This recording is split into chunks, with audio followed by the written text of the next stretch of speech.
Go ahead. Yeah, not meeting that Not meeting that recommended goal. goal. I'm looking at these Right. as goals. I look Yep. at the school system is having goals very similar to the police department staffing appropriately for the size of the community. I'd expect the schools to staff up appropriately as well.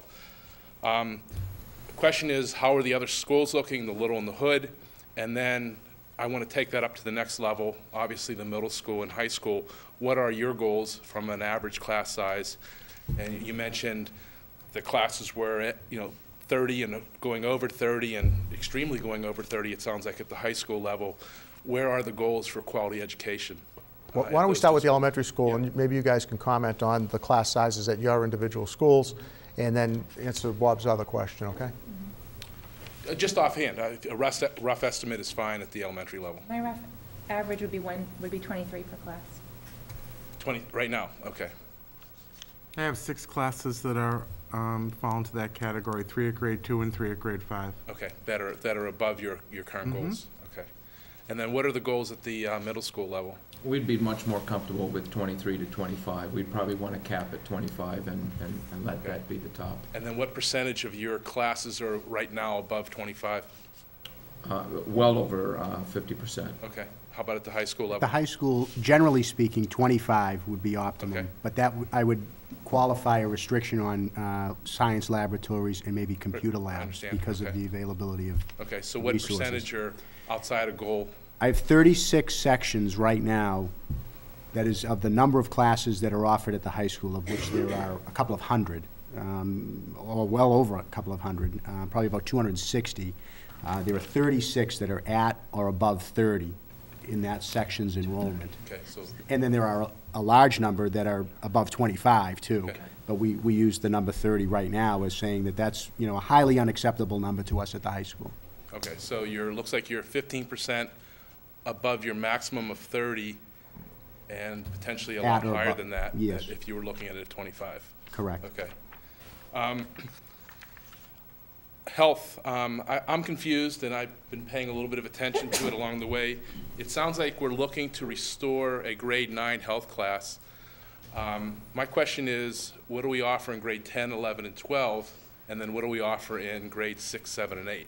Because when I went to school, I took health more than just in grade 9. I'm on that same fact-finding mission. As part of the councils that are being launched, one of them we haven't met yet, however, is the Phys Ed Health Council. And again, we're doing a needs assessment, partly for my benefit, so I can have a working framework of what is going on. The principals will probably speak better to what's going on in each What do we offer at 10, individual 11, schools, but 12? nothing formal. I can speak about the high school, and if grade 9 health were restored, I would not want to eliminate what I'm now going to tell you. That is, students in grade 10 only, have 1/2 year of health. Okay. And that's dovetailed with a half year of physical education. So that half the students in grade 10 are in health, while the other half are in phys ed, and then at the mid-year point, they flip-flop, Okay. essentially. Okay. Is there any health in the middle school? No, not presently. What we're trying to do is it's really a balancing act in terms of reading, health, which program needs more, which work program, and that's pretty much where we are right now. And certainly, based on my comments tonight, I think you have a pretty good idea about the need for reading. We're not canceling health. It's our vision to put in a health program. My question would be, what do I cut in order to make that happen? And we're not willing to do that, at least in the area of reading. Okay. Let me expand a little bit further. What do you offer in terms of gym at the middle school? Or phys ed? Actually, if you came and visited a phys ed class, and I recently, actually a number of weeks ago, was observing a teacher doing a phys ed class. It was interesting that 50% of the class was about nutrition. They were working on the presidential workouts and for the certificates.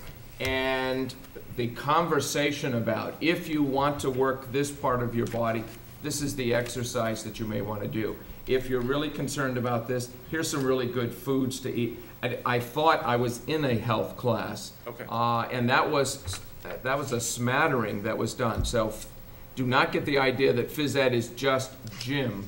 These people are teaching fitness and health every single day.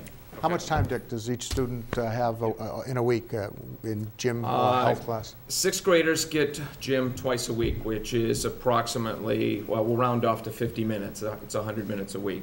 7th graders, because of our issue with the sharing, they get it once. And our 8th graders get it once because the other time that would normally be available is where we put world language. Okay. This is a question I appreciate the answer. My memory serves me, I thought I took gym a lot more often than that. That was a long time ago, Bob. Well, I know it was a long time ago. It wasn't a single room Not school. as long ago as I took it, but. True. I'm concerned, at the elementary level, having it for one day, for 30 one minutes. period, 30 for 30 minutes. minutes, right. And then it sounds like that's almost carried through at the middle school level as well. I think we're doing an extreme disservice.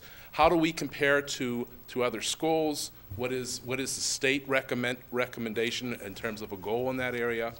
To be honest, I would have thought it would have been 3 times a week. You know, Monday, Wednesday, Friday kind of thing. Or Monday and Wednesday was gym, Friday was a health class. Same slot. You know, I'm concerned overall from just a physical activity that, you know, and you guys know it better than I do, and I'm concerned from a health perspective at the middle school level, because I think that's when the kids are changing more than anything than the rest. By the time they become high school, they're virtually adults. So, I mean, it's, those are concerned. I wouldn't go so far as to say they're virtually adults. No, I know, but at least they're a little more I know astute what about you're what's saying. going on. Last is with respect to reading, because you had mentioned, and correct me because I'm trying to remember the statement, you have 68 students that are below a minimum.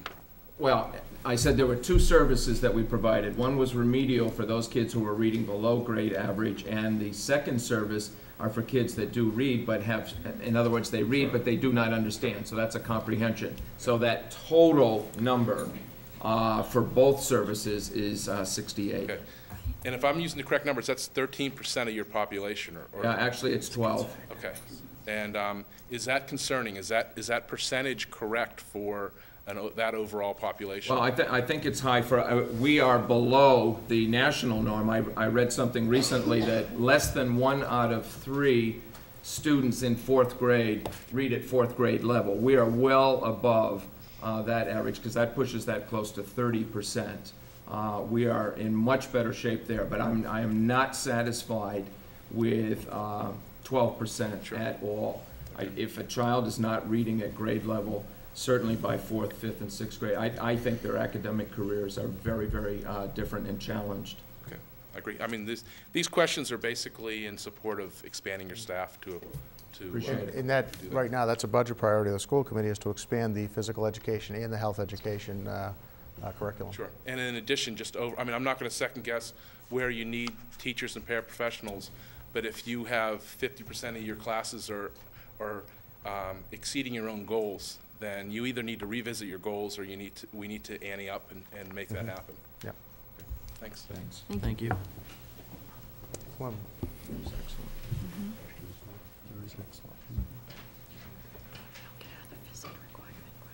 Mel?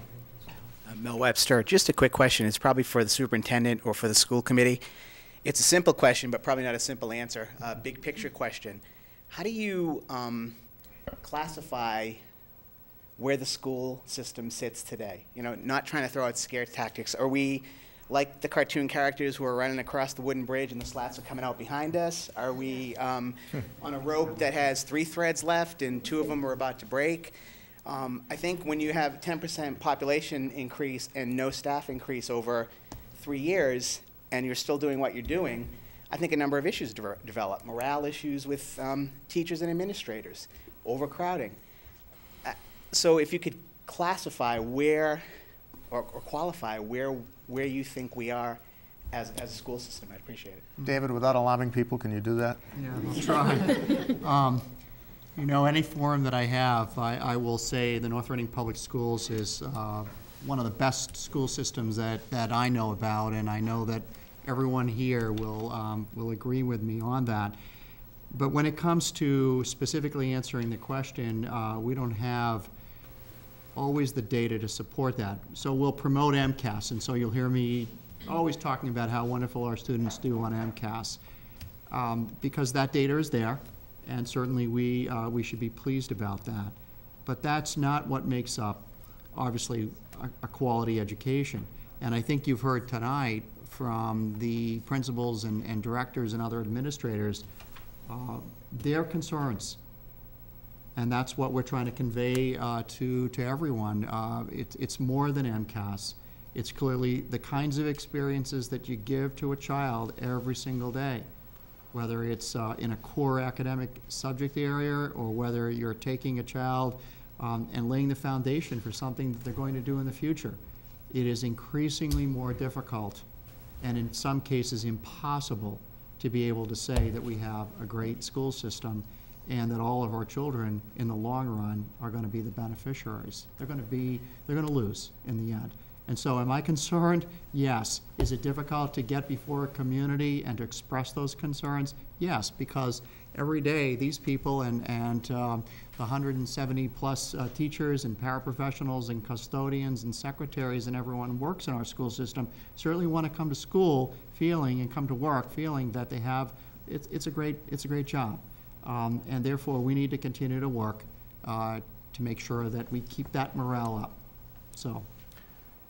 Jeff touched on a good point when he was up here, and we've talked a lot tonight about, and the panels have talked a lot about us meeting minimum standards as established by the federal or the state government or somebody else. Well, just getting to the minimum standard shouldn't be our goal. I mean, sometimes we ought to try to exceed that, and we haven't been able to do that. Half the time, or most of the time, we're just trying, whether it's technology, whether it's special ed, whether it's phys ed or whatever, we're just trying to get to the area that's mandated by the state or by the federal government, and we're at a point, the school committee, we think we have to do better than that, especially in a community like North Reading.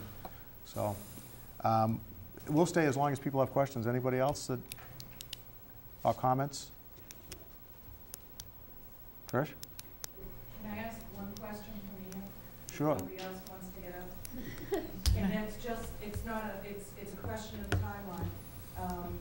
Can you just enlighten us a little on what your timeline is for presenting preliminary budgets to the community and budget hearings, and when preliminary budgets would be available to who and Hal, do you want to you want to talk about the timeline? I think as we set out earlier, we wanted this year to change the process. I think that it's probably fair to say that our budget hearings were held a little too late in the process in previous years, because the budget hearings were held just prior to town meeting, where the budget in effect had really been formulated. We have been doing the budget this year as we have in previous years, meaning that the business manager and superintendent work with the department heads and principals to build the budget, build their requests. I think the next phase is for the school department administration to propose a set of new positions that we would like to put forth to the school committee, and that will happen at the first 2 meetings in February. I think they're scheduled February 8th and February 22, if I'm not mistaken. So the school department administration will be proposing new positions to the school committee at that time. We will also be proposing any small capital purchases during the month of February.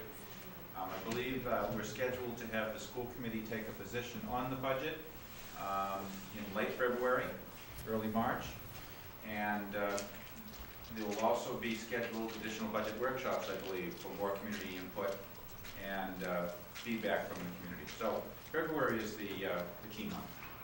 Thank you, Carl. Does that answer your question? Yes. Okay. If there are no other questions from the audience, I'm going to quickly turn it over to the school committee to see if they have any comments or questions that they would like to make related to the budget. Steve? It's not exactly a budget comment, but I've been looking around, and I hope people share my excitement about the quality of the administrators who have been presenting here tonight. I've been on this committee a while, so I've seen every one of them come on board. They've all been hired by Dr. Troughton, and not just the 8 up there, but Carl Nelson as well. They've all been doing a fabulous job, trying to do the very best that they can for our